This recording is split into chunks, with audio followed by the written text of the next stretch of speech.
अस्सलामु अलैकुम वरहमतुल्लाहि वबरकातुहू। नहमदुहु व नसल्ली अला रसूलिहिल करीम, अम्मा बाद। क़ाल तबारक तआला फ़ी क़ुरआनिल मजीद फ़ुरक़ानिल हमीद, अऊज़ु बिल्लाहि मिनश शैतानिर रजीम, बिस्मिल्लाहिर रहमानिर रहीम, इक़रा बिस्मि रब्बिकल्लज़ी ख़लक़, सदक़ल्लाहुल अज़ीम। वक़ाल अली रज़ियल्लाहु तआला अन्हु, अद्दिबू औलादकुम सलास ख़िसाल, हुब्ब नबीयुकुम व हुब्ब अहल बैती व तिलावतुल क़ुरआन, औ कमा क़ाल रज़ियल्लाहु तआला अन्हु। स्टेज पर तशरीफ़ फरमा हमारे सर के ताज, हमारे उलमाए कराम और हमारे बुज़ुर्ग और हमारे कौम के मुस्तक़बिल और हमारे आने वाला दिन, हमारे आने वाला फ्यूचर, जिससे मेरी मुराद आप नौजवानों की है। इससे पहले कि मैं अपनी बात शुरू करूं, कहते हैं कि इंसान जब कोई चीज़ अल्लाह से बड़े इखलास और सिंसियरिटी के साथ मांगता है तो अल्लाह उसको वो चीज़ ज़रूर देते हैं। मेरी दुआ है कि ये छोटी सी जगह अल्लाह इसको एक जामिया बनाए, इसको अल्लाह ताला एक बड़ी मस्जिद बनाए, ताकि ये इल्म का एक ऐसा बाब बने कि हम लोग अपने इल्म की प्यास, और मौला अली ने रज़ियल्लाहु ताला जो हमें इल्म के दरवाजे जो कहलाए जाते थे, जिन्होंने इल्म के वो बाब खोले जो बड़े बड़ा साइंसदान नहीं खोल सकता, वो इल्म की प्यास हम सब यहाँ से बुझाएं। आज उम्मत के दरमियान और ख़ास तौर पर हमारे दरमियान सबसे पहले इत्तिहाद की ज़रूरत है। जिस कौम के अंदर इत्तिहाद नहीं होता, जिस कौम के अंदर यूनिटी नहीं होती, जिस कौम के अंदर एक दूसरे को बर्दाश्त करना नहीं होता, वो कौम इस दुनिया के अंदर हमेशा ज़लील और ख़ौर गुलाम होती है।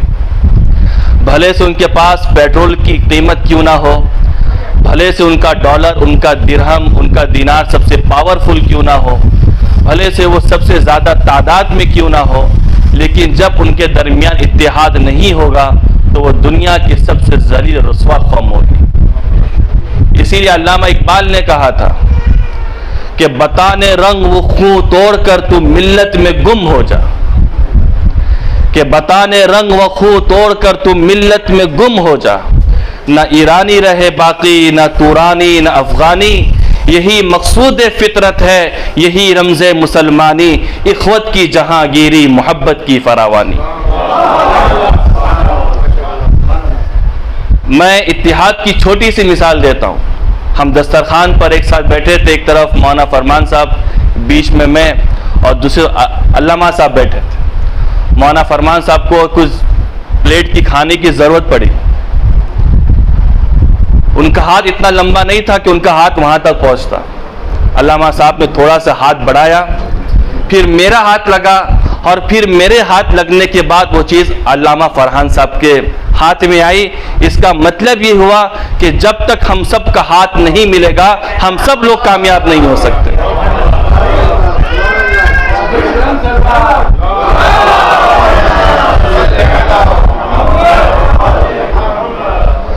और इत्तिहाद की इतनी बड़ी ताकत है। मैं बहुत जिम्मेदारी के एहसास के साथ ये बात कहना चाहता हूँ, क्योंकि मेरा ताल्लुक एक सियासी जमात से भी है। जो चीज़ मैं देखता हूँ, हर कौम, हर समाज के दरमियान 20% लोग ऐसे होते हैं, प्रिंस साहब, 20% लोग ऐसे होते हैं जिनको तुम बोलोगे कि आज सूरज निकला है तो वो तुम्हारी मुखालिफत में कहे नहीं, आज चांद निकला है। तो 20% लोगों को हमेशा बर्दाश्त करना है अपनी हिकमत के साथ। हुजूर ने फरमाया कि मैं इल्म का खजाना हूं और इल्म का खजाना मैं हूं, लेकिन दरवाजा मौला अली है। अगर तुमको इल्म के खजाने के पास आना होगा तो मौला अली से तुम्हें इजाजत मांग कर मेरे पास आनी होगी। और हिकमत क्या चीज होती है, उन 20% लोगों को हम कैसे मैनेज करें। हमारे दोस्ती कॉम्प्लेक्स के अंदर, क्योंकि मेरे जिम्मे खिदमत थी, हर एक को मस्जिद बना के दी। मेरे दोस्त रवीश भाई और बहुत से लोग मेरे ऑफिस में बार बार आते थे कि मुफ्ती साहब एक मस्जिद इबादतगाह अगर हमारी भी होती तो बहुत अच्छी होती। मतलब क्यों नहीं, आपकी मस्जिद मेरी मस्जिद आपकी मस्जिद।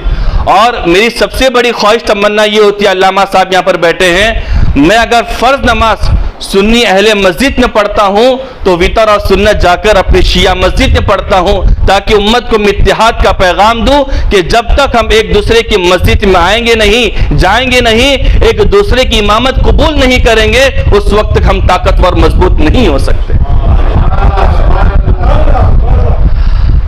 हाजी साहब, जब मैं अक्सर नमाज पढ़कर निकलता हूँ अल्लामा के पीछे, तो कुछ लोग हमारे पास भी है, मुफ्ती साहब नमाज होती है इनके पीछे, वो तो नमाज में ऐसा भी करते, वैसा भी करते, यूं भी करते।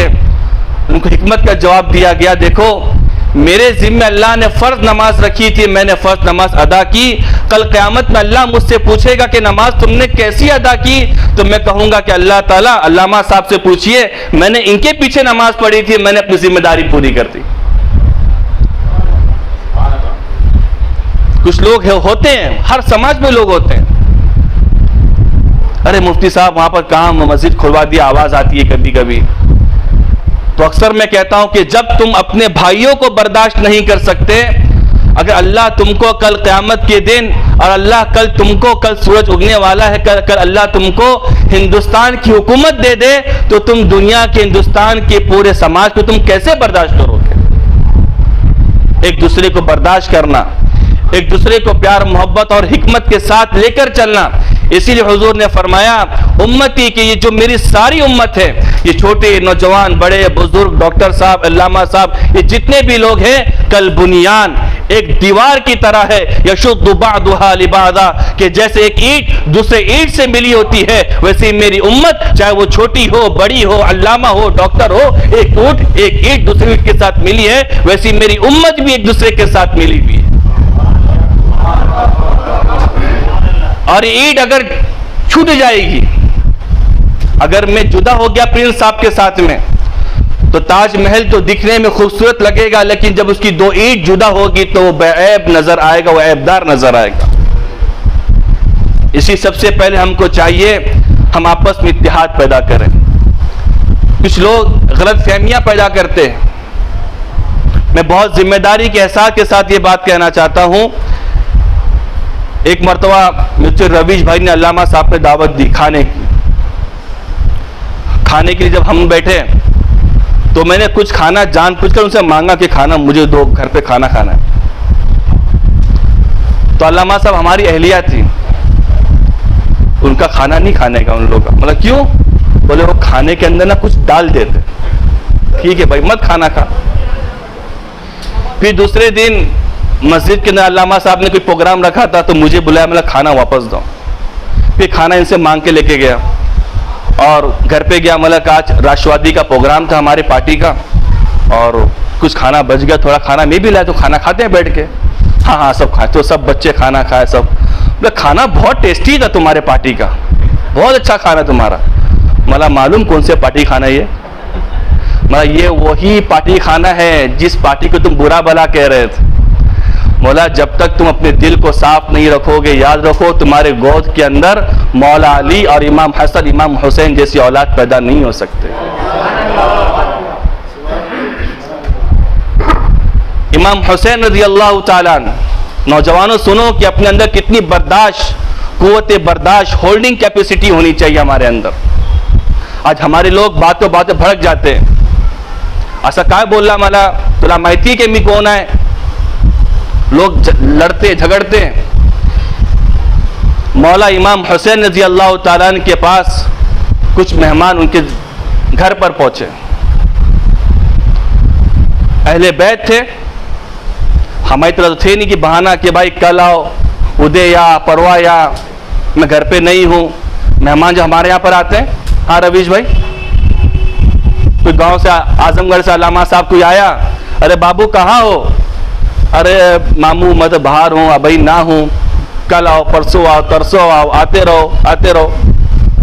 हम मेहमान को नहीं बुलाते। इसीलिए मौला अली ने फरमाया, उस घर की बरकत उठा ली जाती है जिस घर के अंदर कोई मेहमान कभी खाना नहीं खाता।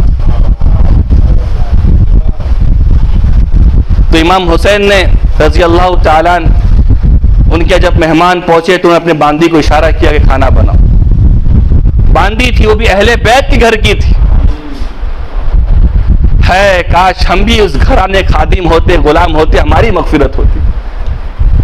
खादिम ना होते, गुलाम ना होते तो काश हम उनके गुलामों के पैरों के जूते के धूल होते तो हमारी मगफिरत होती। या अल्लाह के हमारे मुकद्दर में वो भी नहीं होता तो हम शायद करबला की मिट्टी के धूल होते, हम करबला की मिट्टी के वो दाग होते जिस पर कुत्ता चला होता।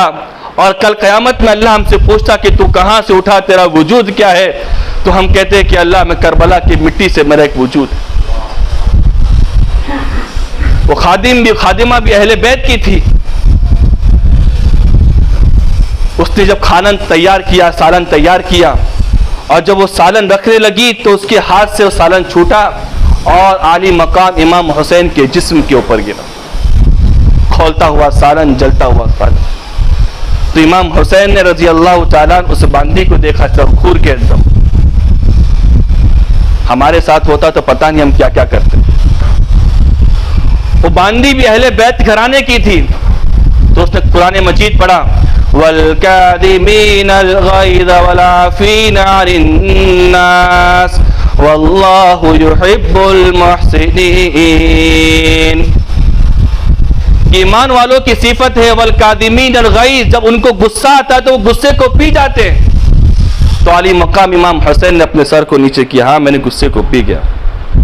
फिर उस बांदी ने आगे की आयत पढ़ी, वल आफ़ीना अनिन नास, गुस्से को पीते हैं फिर माफ भी कर देते, दरगुजर कर देते। तो इमाम हुसैन ने कहा जा तुझको मैंने माफ किया। इस बांदी ने कहा वल्लाहु युहिब्बुल मुहसिनीन, अल्लाह ताला एहसान करने वाले को पसंद करता है। तो इमाम हुसैन ने कहा जा मैं तुझ पर एहसान करता हूं, जा तुझको मैंने आजाद भी किया। आज क्या हुआ, अखलाक, वो किरदार, वो कैरेक्टर क्या हमारे पास है? क्या हमारे नौजवानों के पास वो किरदार, वो अखलाक है?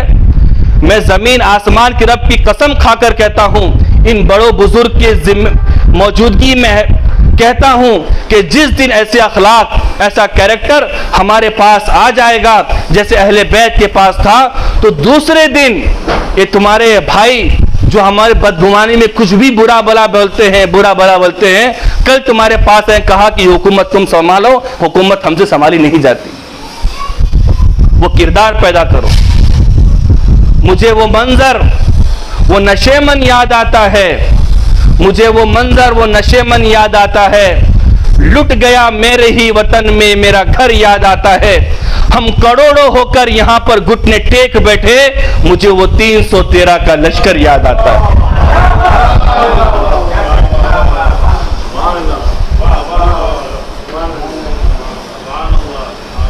आज हम सब के ऊपर जिम्मेदारी है कि सबसे पहले हम इत्तिहाद पैदा करें। जिस दिन इत्तिहाद पैदा होगा, हम उसके आगे की सीढ़ी डेवलपमेंट, कि हमारे नौजवानों के अंदर, हमारे यूथ के अंदर, हमारे बच्चों के अंदर एजुकेशन कैसा हो। याद रखो, अगर तुम शियाने अली हो और तुम जाहिल हो तो तुम शिया नहीं हो सकते। अगर तुम्हारा दावा है कि तुम शियाने अली हो और तुम बहादुर नहीं हो, तुम मेजर नहीं हो, तुम कर्नल नहीं हो, तुम नहीं हो सकते शिया। शियाने अली वो होते हैं कि हुजूर ने फरमाया कि बाबुल इल्म, इल्म का दरवाजा है मौला अली। जिसको आना होगा और जो ये मोहब्बत का दावा करेगा कि मैं मौला अली से मोहब्बत करता हूं, वो आदमी एमए भी किया होगा, पीएचडी भी किया होगा, एमफिल भी किया होगा, यूपीएससी का एग्जाम भी दिया होगा और तालीम के मैदान में वो सबसे आगे होगा। और जो आदमी ये दावा करता होगा कि मैं मौला अली से मोहब्बत करता हूं, उसकी बहादुरी ऐसी होगी कि खैबर के मौके पर जिसके हाथ में दरवाजा था खैबर का, वो ऐसा बहादुर होगा, इसी कौम के अंदर हिंदुस्तान के मेजर कर्नल पैदा होंगे। और जो ये दावा करता होगा कि मैं मौला अली से मोहब्बत करता हूं, उसकी गवर्नेंस, उसकी हुकूमत, उसकी काबिलियत इतनी दूर तक होगी कि वो साथ में दावा करे कि अगर मेरे घर के अंदर मेरे सपुर्द किया जाए 100 करोड़ रुपए कि ये उम्मत पर लगाना है, हिंदुस्तान पर लगाना है, लोगों पर लगाना है, तो वो ऐसा ईमानदार आदमी होगा कि उसमें से 100 रुपया नहीं, 150 रुपया नहीं, 4 आना भी उसने बेईमानी उसमें से नहीं की होगी।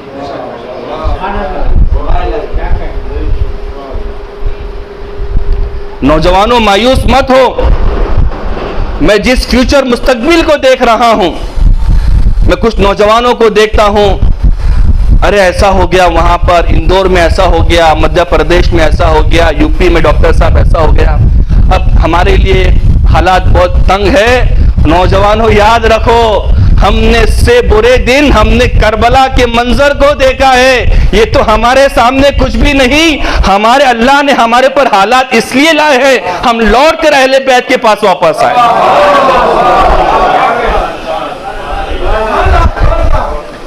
ये हालात और ये दिन हमारे ऊपर इसीलिए हैं, हम लौट कर वापस आए और अपनी नई जनरेशन को, हमारे फ्यूचर को, हमारे जो आने वाला दिन है उनको बताओ कि तुम्हें क्या क्या करना आगे चलकर।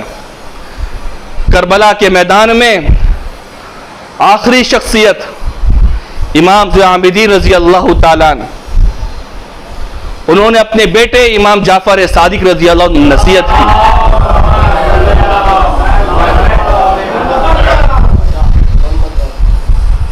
बख्शे बख्शाए लोग थे कि कहा कि बेटे, इस दुनिया में 5 लोगों से दोस्ती मत करना। इमाम साहब, उनके बेटे वो भी इमाम साहब, नस्ल दर नस्ल जितने सब इमाम साहब, बख्शे बख्शाए लोग, और नसीहत कर रहे कि बेटा 5 लोगों से दोस्ती मत करना।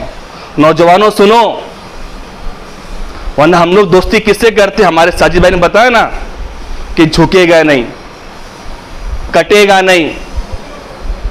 इतने झुक गए कि सच्चर कमेटी की रिपोर्ट कहती है प्रिंस साहब कि इनके अंदर जो ग्रेजुएशन जो लोग हैं, ये अगर इनकी आबादी 30% है तो इनके जो ग्रेजुएशन लोग हैं वो सिर्फ 2.5% लोग हैं। इनके बिजनेस का ये हाल है कि इकोनॉमिक के अंदर ये बहुत पीछे बैकवर्ड लोग हैं। ये लोग 3% सिर्फ बिजनेस इनके हाथ में।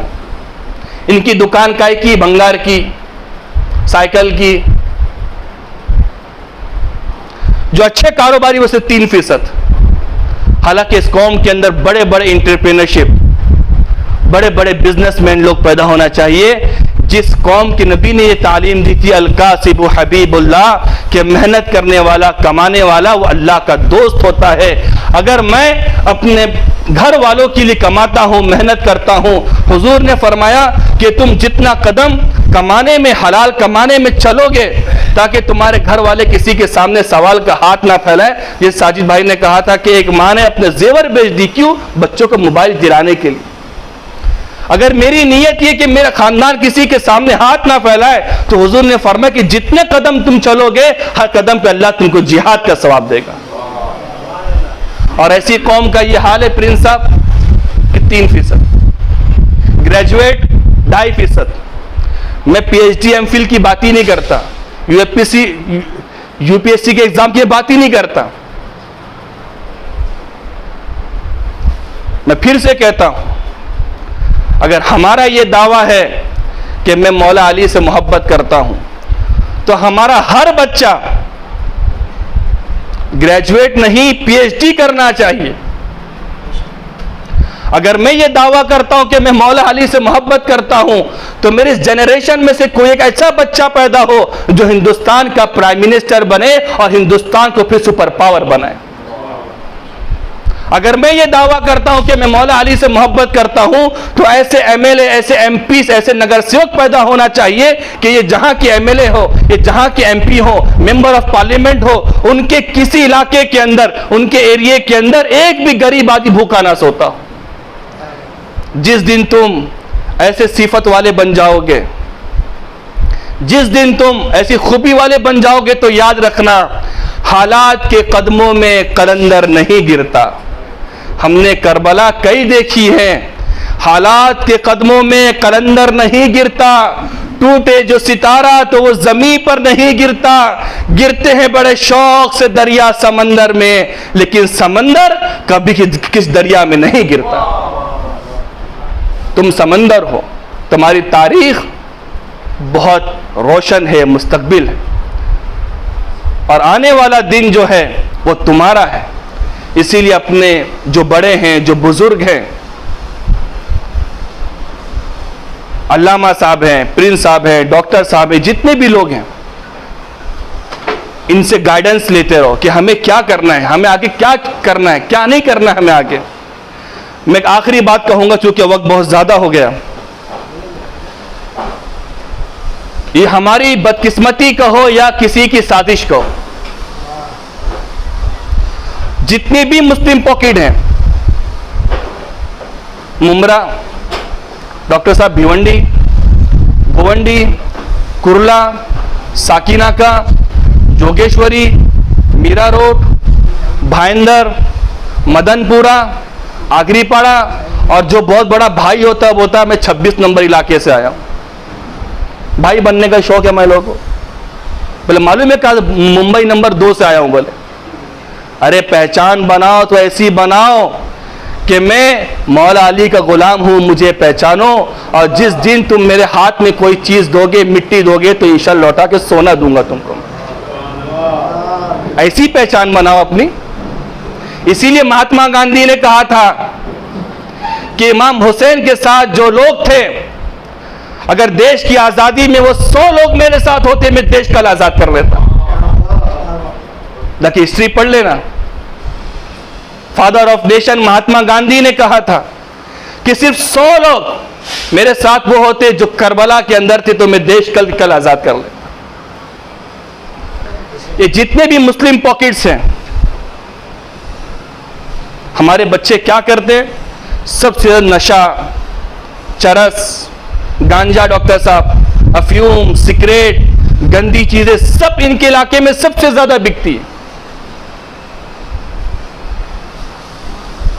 और फिर पिएंगे खुद, सिगरेट पिएंगे खुद, साजिद में गुटखा खाएंगे खुद, सब कुछ करेंगे खुद। ये बोलेंगे वो यहूदियों की साजिश है, वो आरएसएस वालों की साजिश है, वो बजरंग दल वालों की साजिश है। याद रखो, मशहूर जो एक काफिले अहले जुनू है, तुम्हें जुनून होना चाहिए तालीम का, तुम्हें जुनून, पागलपन होना चाहिए आगे बढ़ने का। मशहूर जो एक काफिले अहले जुनू है, उस काफिले के काफिले सालार भी तुम ही हो।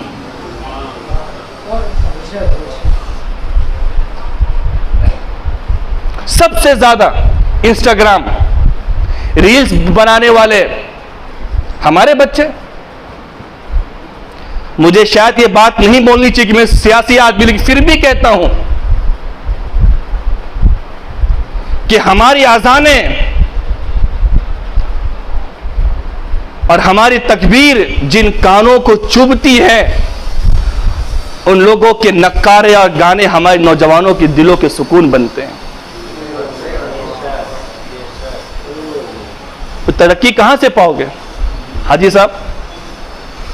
जिनकी हमारी आजानें जिनको चुभती है, जिनको खराब लगती है, उनके गाने, उनके ढोल, उनके रक्स हमारे नौजवानों को अच्छे लगते हैं, तो तरक्की कहां से करोगे? मैं ये नहीं कहता कि वो लोग बुरे हैं, बुरे हम हैं, बुरे हम लोग हैं कि हमने अपनी तारीख पर हम खुद अमल नहीं किए। जिस दिन हम अपनी तारीख पर, अपने इतिहास पर, अपनी हिस्ट्री पर हम जिस दिन अमल करेंगे, याद रखना एक सूरज ऐसा उगेगा कि जहां पर तुम किसी गली में जाओगे तो लोग तुमको ये नहीं कहेंगे कि ये फलाना आदमी जा रहा है, तुम्हारी चलन से, तुम्हारी ढाल से, तुम्हारे बात करने के अंदाज से लोग कहेंगे वो देखो वो नौजवान जा रहा है ना, वो यकीनन मौला अली से मोहब्बत करने वाला नौजवान जा रहा है। ऐसे अखलाक किरदार पैदा करो अपने अंदर। मैं अपनी बात यहीं पर ख़त्म करता हूं, इस उम्मीद के साथ कि हम अपने आप को बदलेंगे। इन्नल्लाह ला युग़य्यिरु मा बिक़ौमिन हत्ता युग़य्यिरु मा बिअन्फुसिहिम। अल्लाह कहता है कि अल्लाह उस कौम के हालात को कभी नहीं बदलता। जो कौम खुद अपने आप को बदलने तैयार ना हो, उसकी हालत अल्लाह कभी नहीं बदलता। जब हम खुद अपने आप को बदलने तैयार होंगे, उस वक्त याद रखना हालात बदल जाएंगे और हालात बहुत खुशगवार होंगे। जैसे मौला अली खिलाफत के दौर के अंदर यमन से खातून निकली हज के लिए, प्रिंस साहब हज के लिए। कोई ऐसा आदमी डाकू चोर चमार नहीं था जो उस औरत को नजर उठा के देखे। इतना अमन, इतना सुकून, इतनी शांति, इतनी पीस। कब? जब उन लोगों ने अपने आप को बदला। तो मैं उम्मीद करता हूं कि हम अपने आप को बदलेंगे।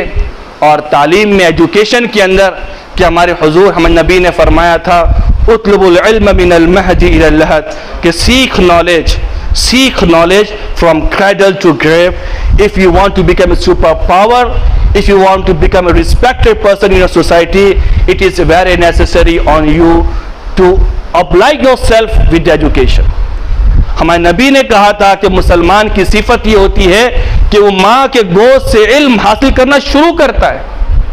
वो अंटाए बंटाए भाई वो नहीं बनता। तुम्हारी बात मेरी आपको खराब लग रही होगी कि मैं साफ अल्फाज में कहता हूँ, वो भाई नहीं बनता, पटेल शाना नहीं बनता, वो अंटाए बंटा नहीं बनता। वो मुंबई नंबर 2 से 3 से 4 से 5 से नहीं, वो अपने आप को इल्म से संवारता है। हुजूर ने फरमाया कि मुसलमान ईमान वाले की सिफत ये होती है कि माँ के गोद से वो इल्म सीखना शुरू करता है। उसी कौम में कार्डियोलॉजिस्ट पैदा होते हैं, उसी कौम डेमोक्रोलॉजिस्ट पैदा होते हैं, बड़े बड़े साइंसदान पैदा होते हैं, अच्छे लोग, अच्छे मेजर कर्नल पैदा होते हैं। वो पढ़ता जाता यहां तक कि कब्र के गोद तक पहुंच जाता। नहीं है तेरा नशे मन कसरे सुल्तानी के गुंबद पर। नौजवानों, नहीं है तेरा नशे मन कसरे सुल्तानी के गुंबद पर। तू शाही है बसेरा कर पहाड़ों के चट्टानों पर। बारिश आ रही है, शाहीन को तुम देखना, जब बारिश होती ना, बारिश जब बादल आते हैं काले काले, नौजवानों देखना सारे परिंदे अपने घोंसलों में छुप जाते हैं। मैं डॉक्टर साहब सही कह रहा हूं? सारे परिंदे अपने अपने घोंसलों में, बिलों में छुप जाते हैं। एक तुम हो, तुम शाहीन हो। बादल आते हैं तो शाहीन ऊपर उड़ता है, और ऊपर उड़ता है वो, और तेज उड़ता है वो, बादलों को चीरते हुए ऊपर जाता है। और जहां पर बादल खत्म हो जाते हैं, जहां बारिश खत्म हो जाती है, वो बादलों के ऊपर जाकर अपने पर को लहराता है और कहता है कि मैं तुम्हारा शाहीन हूं। बारिश कितनी भी आ जाए, तूफान कितनी भी आ जाए, मैं तूफान के ऊपर उठकर मैं चलता हूं। मैं अपनी बात यहीं पर ख़त्म करता हूँ, चूँकि वक्त बहुत ज़्यादा हो गया। मुझसे बड़े अल्लामा साहब यहाँ पर, बड़े बुजुर्ग लोग बैठे हैं, वो आपको गाइड करेंगे। मैं इस उम्मीद के साथ अपनी बात यहाँ पर ख़त्म करता हूँ कि इस तरह के प्रोग्राम यहाँ पर इंशाअल्लाह बार बार होंगे। और मेरी दुआ है कि अल्लाह ताला इस छोटी सी जगह को एक बड़ा जामिया बनाए, एक इदारा बनाए, ताकि यहाँ से इल्म के फव्वारे खुले। अस्सलाम वालेकुम।